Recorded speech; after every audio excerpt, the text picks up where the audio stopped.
Hello, ladies and gents. I hereby welcome to my first installment and/or pilot for Colin at the Screen. Yeah, it was known as C.a.t.S. And also, don't even ask me to review this 2019 Hellboy musical film. But I might be able to start a perfect review with 2005 horror video game movie Alone in the Dark, directed by the infamous German director Uwe Boll. It was based on the classic horror video game series of the same name in 1992 by Info Games, which I haven't played it, but it gave an inspiration to the first installment of Resident Evil. About Uwe Boll, he made stink after stink films, mainly with video game movie adaptations like House of the Dead, Blood Rain, Far Cry, and Postal, which it definitely caused an infamous video game movie curse upon many of films since the 1993 live-action film Super Mario Bros. Until 2019 with the live-action animation hybrid film Detective Pikachu, and even the 2020 film Sonic the Hedgehog, where it became a famous film series to have 3 films, or the 4th movie that it was on production, a 6-episode TV series, and become a $1 billion franchise. I can easily say that a couple of video game movie adaptations would be able to earn their light again, but for Uwe Boll, he was like the Reaper, and even did some shady actions from getting his money back with tax write-off if one of his movies failed, and even both punching or beating his film critics who dared try to say something negative about his movies. Please don't punch me, Boll. And now for the first time of C.a.t.S. If this video becomes successful, I might make more in the future. Like, I could do movies, TV shows, and even video games too. I even have to thinking of creating an analysis video of why The Last of Us Part 1 is the best. And also, please don't try by harass or force me to review The Last of Us Part 2, because if you don't, I won't be a very happy TV. But I will review it if I can reach 1 million subscribers. And thankfully, I sent the email to Uwe Boll himself asking if it's alright that I can review Alone in the Dark, and he actually responded in a video message. Basically, my message is, fuck yourself. Awesome! Now, let's have a look at Uwe Boll's Alone in the Dark.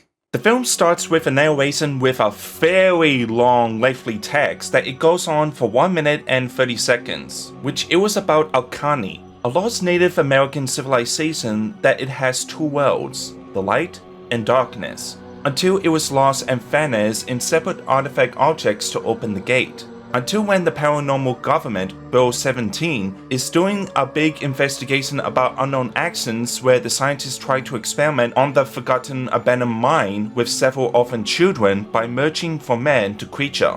My guess is that Uwe Boll narrated this and added that it can make sense to the empty brain test audiences. The film finally begins with a little boy named Edward Conby running away and hiding inside the electricity box, which I can say, sure, hide inside an electricity box. I saw nothing could go wrong. The reason he was running away because Professor Lionel Hutchins, played by Matthew Walker, has begun to experiment on all orphan children from the owner, Sister Clara, played by Karen Garnafal. The children are my responsibility. We've been through this before. These children have been specially selected. If my work is a success, thousands of lives can be saved. 22 years later, a grown-up adult of Edward Conby, played by Kristen Slater, has managed to obtain the artifact who is awakened from the childhood nightmare from a xenomorph ripoff, right next to the kid on the plane. You will find out why I call them xenomorph ripoff later on. She says that there's nothing to be afraid of in the dark. Your mother's wrong, kid. Being afraid of the dark is what keeps most of us alive. While that's going on, Lionel Hutchins gave a call to James Pickerton that Carnaby has spotted, so Hutchins wants to make sure that Carnaby is killed and obtain the artifact while he and the ship crew find something very large. So maybe you're thinking I'm an asshole scaring that kid for no reason, but I'm just trying to protect him. Well, I bet that kid is scared shitless when you surprise him in your nightmare dream. So he begins to head to his hideout via taxi driver, played by Bernard Fletcher. Yeah, that guy from Air Bud and even the victim of Freddy Krueger from Freddy vs. Jason. But Pinky managed to catch him up and then action ensued. Yeah, man! Boss Yeah, Fletcher, you were held captive by Uwe Boll and 6 of his movies that you appeared in. Stay down! Thankfully, Fletcher is safe in the crash, but Edward has a big enemy to face that it was impossible to beat, like knock him out senselessly, throwing him into the glass window, shooting with the pistols in the heart or legs, until Pinky is now impaled by a fish spade tool, which has instantly killed him. Thus, Edward heads back to his hideout and begins to investigate the artifact. A few miles later, Edward's girlfriend and archaeologist Elaine E. Clark, played by Tara Reid, got the delivery from Hutchins for the catalog for the Abkhani. Hey, where's Hutchins anyway? I mean, the show opens in a couple days. He's off on another archaeological goose chase. He thinks he finally found the Erebus. So he sticks you with all the work. Well, at least takes your mind off your boyfriend, right? But it went wrong, for the Hutchins crew betrayed him by sealing into the door and opened the chest, thinking it was gold, but released a creature to be slaughtered. Hutchins survived from the attack, Carnaby's son getting the brain freeze, and even a couple of people leaving the house into the dark cold night. This caught the suspicion of Bill 17 and their command, Richard Brooke, played by Stephen Dorff, to notice the upcoming attack. What are we looking at, Krasinski? Electromagnetics off the scale, Commander. I've never seen anything like it. We're calibrating all sensors now, sir. There's no malfunction, sir. These are accurate readings. Jesus Christ. Carnaby is getting more information about the missing person from his friend, Sam Fisher, played by Frank C. Turner, that they were in the same orphanage as him. Oh, do ya? Thus, he managed to reunite his girlfriend at the museum. Edward, God, I missed you. I thought you were dead, you asshole. Jeez! I never knew that punch would be more effective. So, Carnaby will give a helpful advice to Kerouac about the missing Alkani pieces until the lights are playing round, which Uwe Boll thinks flickering light is scary, which I can say to him, come on! This is kindergarten level spooky! And sadly, the poor godfella is now being killed by a xenomorph ripoff. And yep, the reason why it was named, it is because Uwe Boll and the film is looking at Alien's homework, he can be asked to copy it, and won't make it too similar like the name, using the invisibility like the Predator, and thus created Xenomorph ripoff. Combi and Kerouac are now running into a big chase of the Xenomorph rejected ancestry. Thankfully, Brooke and Bill 17 arrive to save them, but also being the pure jackasses. I want to know what the hell they are, what they're doing in the goddamn city. I want to know what 713 knows You're about not it. 713 anymore, okay? That information's classified. That means it's none of your fucking business. You're right, Burke. Maybe I have gotten soft.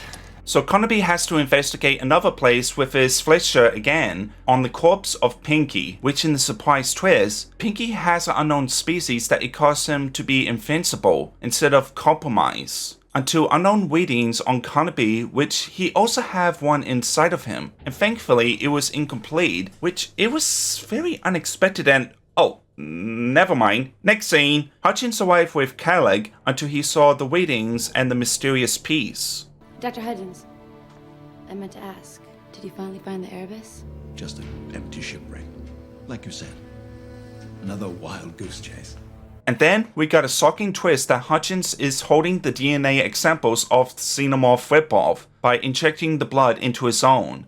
What is the purpose of this scene? So thankfully Fletcher gave Carnaby all his weapons and tools to protect him from any attacks of infected people by the Xenomorph ripoffs. Then Kerouac returned to Carnaby's hideout for extra assistance to restore the parts back together since the museum is closed. Oh no! Fletcher has been killed by Hutchins and instead a bad CGI bug creature from Star Wars Episode 2! When the parts are finally puzzlized together, until Uwe Boll playing the lights again, which has definitely caused more infected people and the return of Xenomorph ripoffs to attack the heroes with... Just watch. Warning, strong flashing lights approaching. Leave the video now if you don't want your eyes to hate you forever. Are you ready? Okay.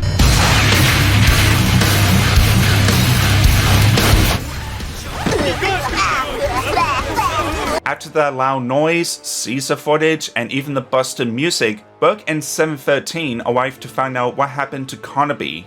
I know you're infected. I'm taking you in. Are you kidding me? What's the first rule they teach at 713, huh? Trust your instincts, right? You really think I'm one of these creatures? Then more another infected people and those Xenomorph ripoffs attacking the heroes again, which it has a fake looking gore that I won't be showing it on YouTube. So Burke has no choice but to bring Conby and Kerouac into the mission. What the hell's going on here? Look, Fisher's missing, so is Hutchins. I got a feeling this is just the beginning.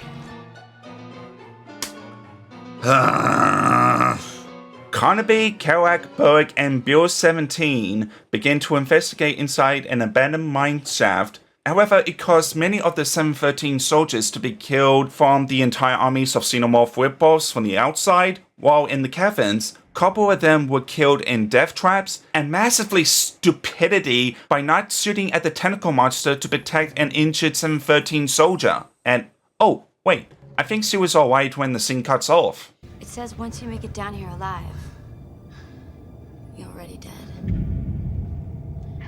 That's comforting. They have finally reached to the end of caverns, which it was revealed to be a laboratory that used the creatures inside the orphan children's, including the name of Carnaby!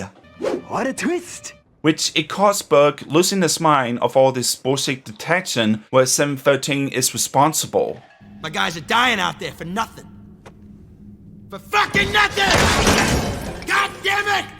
The final level, when they found the door that leads to the world of darkness, where all the creatures are inside, and even sealed locked with the key, which it was an artifact. Until that old fart Hutchins arrived with the gunpoint demanding for the key. Does this place bring back memories, Carnby? You were my last failure here. If you hadn't escaped, 713 would never have shut down my experiments. Thankfully, before when Hutchins used the key to open the sealed door, Brooke threw the dagger at Hutchins' chest and did the silly death pose ever since when the guys got his nunch punched by Jackie Chan. The door has been opened, revealed the world of darkness with millions of xenomorph ripoffs. So all three heroes planted a bomb to destroy this hellhole, but it didn't work. So Brooke will honor his sacrifice to set up the bomb manually to make sure both Conby and Kerouac escape to the orphanage. And even weirdly that it was nighttime a few minutes ago until it's daytime, which is a big surprise. Brooke is alive with only dust all over him, and I can think he might return in the sequel. It didn't. But one thing that bothered me the most was the entire city was completely evacuated within one night, which it was massively impossible to do. It could take like 3 or 5 days to make the city deserted. The Abkhani people were wiped off the face of the earth. And now, looks like it's happening all over again. Then the Evil Dead camera demons run towards the hero and nothing else happens. The film is now reached to the end. So yeah, it wasn't a very good movie, and it truly stinks with notable issues. Uwe Boll's Alone in the Dark was copy-paste generic horror action movie, that it was barely a horror type, and when the action is shown, we saw this many of times from inside of the gunshot, karate combat, guns, explosions, and other junks. The visual effect reminds me of the early PlayStation 2 cutscenes, and this was an insult to injury that I was a big PlayStation fan that I saw better ones than this. The characters are cookie cutters from the same generic films. Conby is an amnesia protagonist solving issues, Kerouac was a smart researcher who was a friend of the protagonist, Burke was a jerk with a heart who was working with the military, and Hutchins was a simple villain with a simple goal who wants to bring the end of civilization. The direction from Uwe Boll is so dreadful that I definitely begin to think that he never played Alone in the Dark and decided to add his own vision by removing the haunted mansion that filled with demons and replacing with a generic action movie tropes. So I'll give this movie a half out of 5 balls.